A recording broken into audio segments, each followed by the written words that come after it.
Today, we're going to be talking about something that I think is, you know, it can be a little bit tricky to wrap your head around sometimes, especially if you're, newer to the whole real estate game. Yeah, We're diving into the different kinds of relationships that you can have with a real estate professional, right.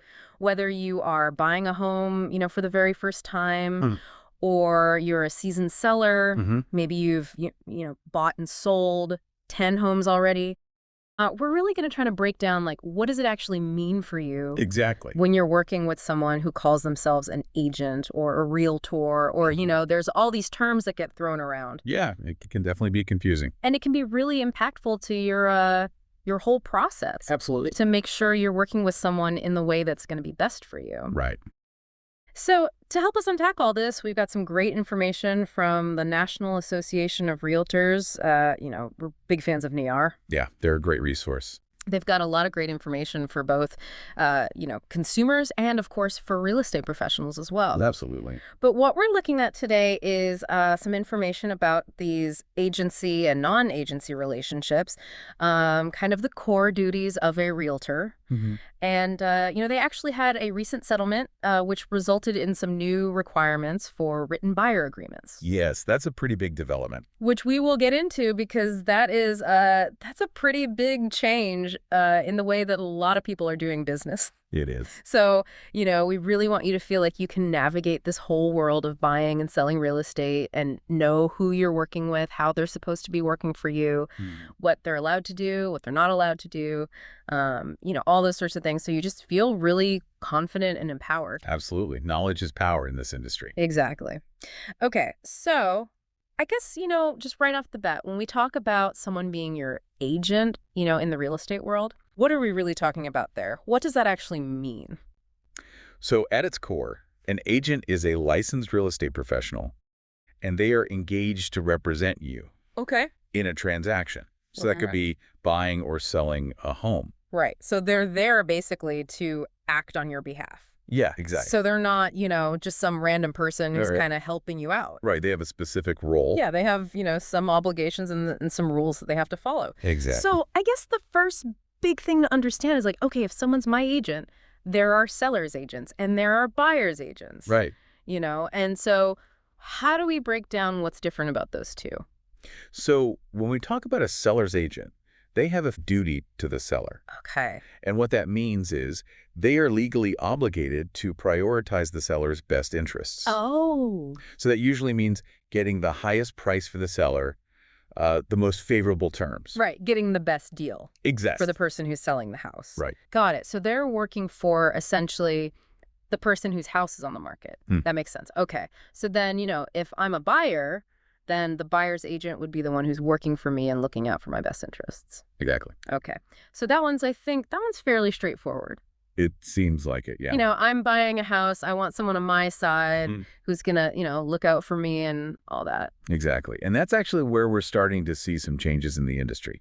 Because of this recent NAR settlement, a lot of buyer's agents are now requiring a written buyer agreement. Okay, yeah, like we mentioned before. Yes. This is kind of a new thing It is. that is becoming pretty widespread. Right. And basically that means you're signing something with this buyer's agent before you even start looking at houses. Yes, that's correct. Yeah. Usually before they'll even show you a property. Before they'll even show you a property. Yeah, that's pretty big. It is a shift. Okay, so, it's not quite as straightforward as just saying, oh, you're an agent. There are actually different types of agency relationships. Right. And I think that can get a little confusing. It can. So let's break down some of those different types. Okay, that's good. What are some of the main categories of agency relationships? Well, the first one, and maybe the easiest to understand, is single agency. Okay.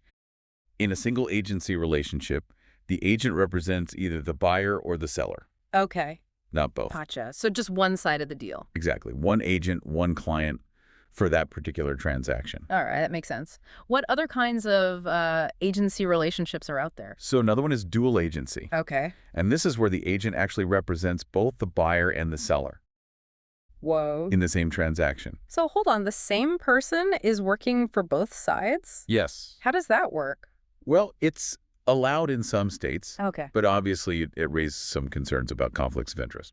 Yeah, because, if I'm the buyer, I want the lowest price, and if I'm the seller, I want the highest price. Exactly. So how can one person represent both of those goals at the same time? Right. That's why it's really important that in states that allow dual agency, there has to be full disclosure Okay. and informed consent from both parties. So everyone's got to know what's going on, and they have to agree to it. Yeah, absolutely. Yeah. Both the buyer and the seller have to be fully aware of the situation. Right, because that could get a little dicey. It could. If you don't know that your agent is also working for, the other person that you're negotiating with. Absolutely. Transparency is key. Okay. So dual agency, everyone's got to be on board with that. Right. What else? What other kinds of agency do we have? So there's also subagency. Subagency, okay. And that's when an agent who is not the seller's listing agent works with the seller's agent Okay. to find a buyer for the property.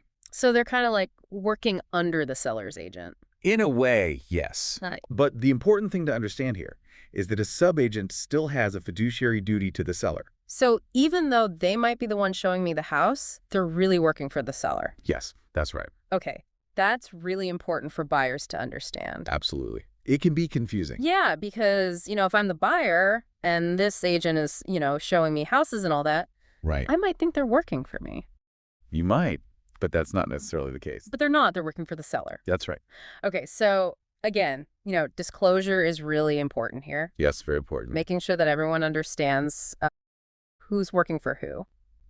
Mm-hmm. Got it.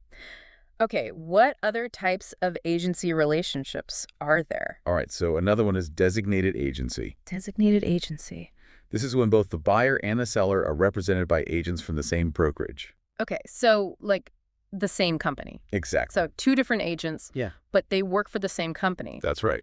And in this case, the brokerage might designate specific agents to work with each party. Okay, so you have your own agent and the seller has their own agent, Right. but those two agents work together. Exactly.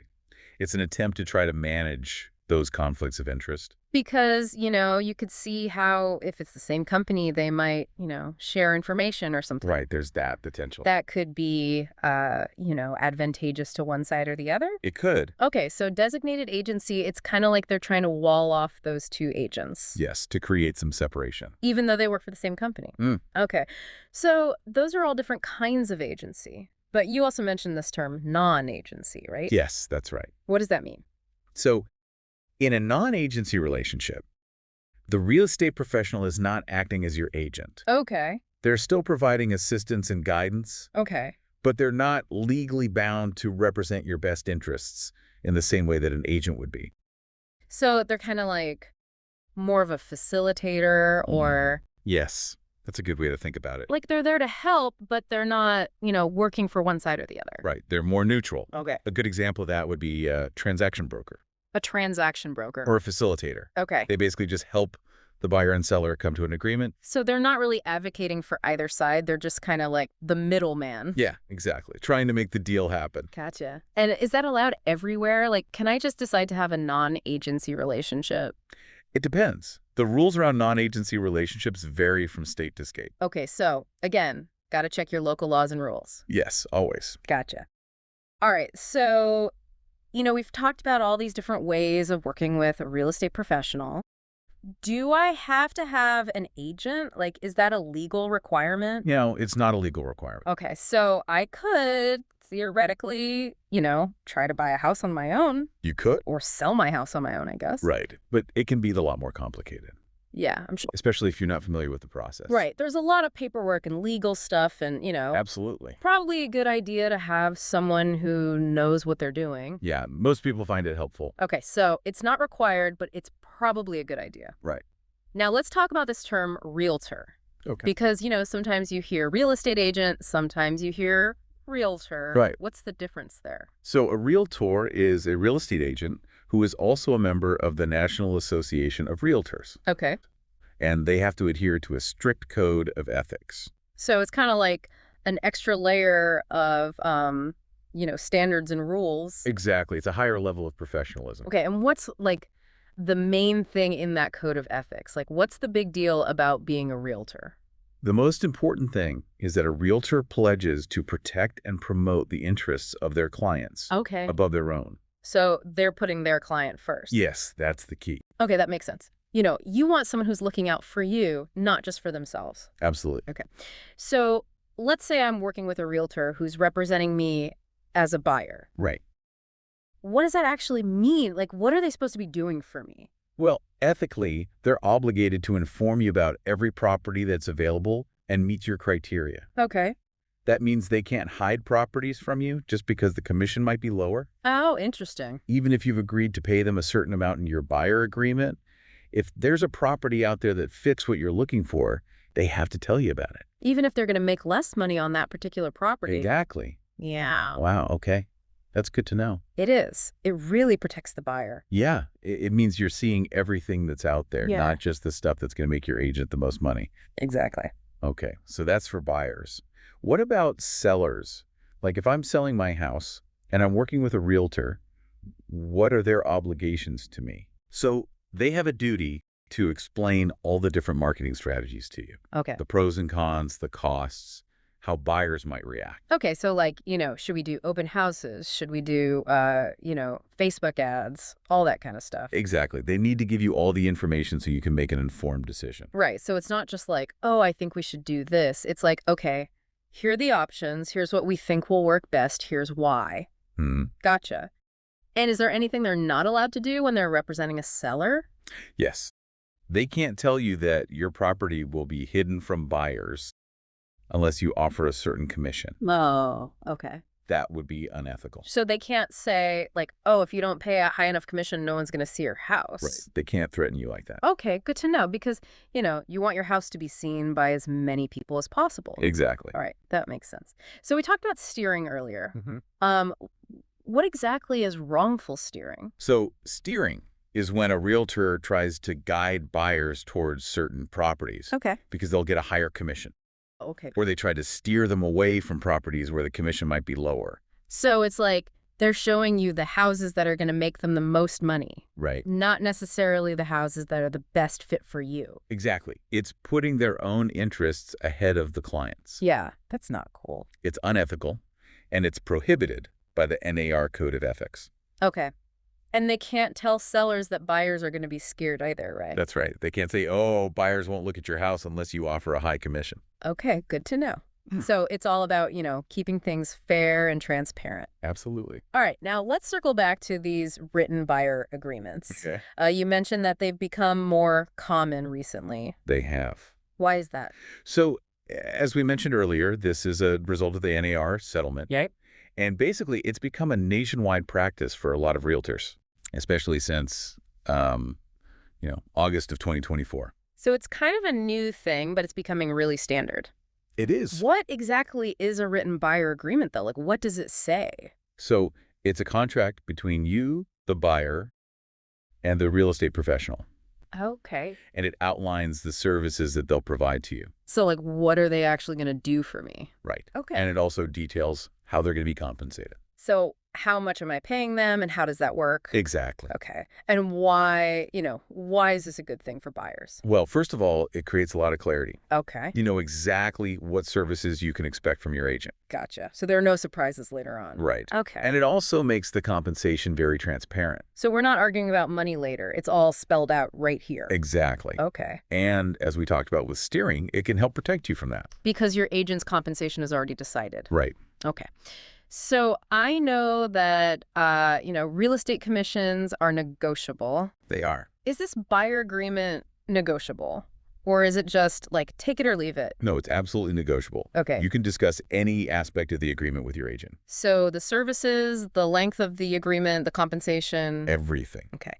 So don't be afraid to speak up if there's something you don't agree with. Right. It's important that you're comfortable with the terms. And how does the compensation usually work? Like, is it a percentage of the sale price or is it a flat fee or what? It can be any of those things. Okay. It just needs to be clearly defined in the agreement. So no vague language, no ranges, just a specific number. Exactly. Okay, that makes sense. Now, when am I supposed to sign this agreement? Like, as soon as I start talking to an agent? Not necessarily. Okay. Usually it's after you've chosen an agent to work with Okay. and before you start viewing property. Okay, so not for open houses or like initial consultations. Right. Gotcha. So if I'm just, kind of dipping my toes in the water, I don't have to sign anything right away. Okay. Now, This is a big question, I think, for a lot of buyers. If I sign this agreement, does that mean I'm definitely going to have to pay my agent out of pocket? It doesn't necessarily mean that Okay. you can still negotiate to have the seller cover your agent's compensation. Oh, Well, okay. So it's still possible for the seller to pay. yes, it is. But the agreement just means that I'm responsible for making sure my agent gets paid. Exactly. Okay, that makes sense. And does this agreement lock me into a specific type of agency relationship? No, it doesn't. Okay. You can still have any type of relationship that's allowed by your state. So I could have single agency, dual agency, even a non-agency relationship. Right. Okay. And what if, things change? Like, what if I want to change the agreement or I'm not happy with my agent anymore? You can always talk to your agent about making changes to the agreement. Okay. And a lot of agreements have specific conditions for termination. So, like, if I'm really unhappy, I might be able to get out of it. You might. It depends on the terms of the agreement. Right. It's important to read it carefully and talk to your agent if you have any concerns. Right. So communication is key. Absolutely. Now, what if I think my realtor has done something unethical? Like, what if I think they're putting their own interests ahead of mine? You can file a complaint with your state or local realtor association. Okay. They have a process for investigating those kinds of claims. So there's a way to hold them accountable. Yes, there is. Okay, that's good to know. And I know we've mentioned this a few times, but it's really important to remember that real estate is very local. It is. So the laws and regulations can be different depending on where you are. Absolutely. So it's always a good idea to talk to a local professional Yes. or even a lawyer Right. to make sure you understand the rules in your area. That's great advice. All right, so we've covered a lot of ground here today. We have. What are the biggest takeaways that you want listeners to remember about all this? I think the most important thing is that you have choices when it comes to working with a real estate professional. You need to understand the difference between agency and non-agency relationships. Right, because they come with different obligations. Exactly. Okay. And remember that realtors are bound by a code of ethics that puts your interests first. So they're supposed to be looking out for you. Yes. Okay. And finally, be aware of these written buyer agreements. Right, they're becoming more and more common, They are. and they can help protect you. Absolutely. Okay, so those are the big things to keep in mind. Yes. And, I guess as we wrap up here, I would encourage you to really think about, given all these different types of relationships Right. and all these different responsibilities, Mm-hmm. what are the questions that you need to be asking Yes. a real estate professional before you decide to work with them? That's a great question to ask yourself. Because, depending on your situation, Mm-hmm. one type of relationship might be better for you than another. Absolutely. So really think about that and, do your research. Yeah, be informed. Okay, so for more information on all of this, you can visit facts.realtor. That's a great resource. They have a ton of information on there. They do. That's kind of our go-to for a lot of this stuff. Yeah, it's very comprehensive. So check that out. And, hopefully this has been helpful I hope so too. in understanding how to navigate this world of real estate relationships. It's a complex world, It is. but hopefully we've made it a little bit clearer. Yeah, I hope so. All right. Thanks for joining us